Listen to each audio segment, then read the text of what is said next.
I'm Emma Hammett from First Aid for Life, and we've been teaching first aid in schools for many years now. And I wanted to share some of the things that we've learned from our experience. So one of the first things is keep it relevant, keep it really simple, and keep it age appropriate. And I know that seems really obvious, but sometimes if you're teaching a topic you're not as used to, it can become a little bit more complicated than you might wish.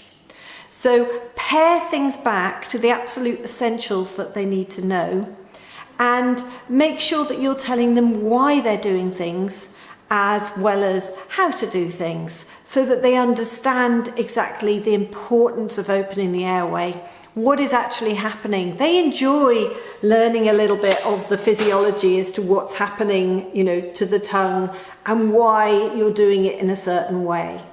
Make sure you are confident as well in what you are teaching. You don't want to teach someone something that isn't right, particularly in a first aid environment where it could lead to a life or death situation. So ensure that you are completely confident and you fully understand everything. If there's anything that you want us to clarify or help with, we're more than happy to do that too. So just pop me an email or pick up the phone, and I'm really happy to clarify any points that you might need help with. Make sure that if you're teaching a practical course, that it is practical and engaging and fun.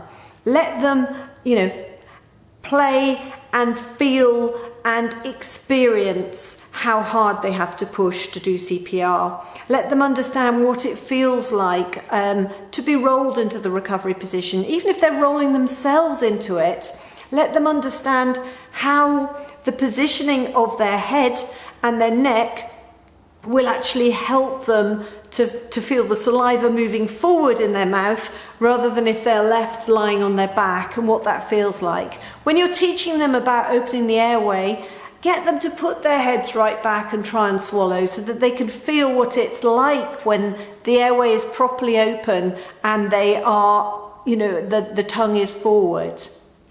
Make sure that you have lots of kit. So take the kit along with you if you're doing a practical course.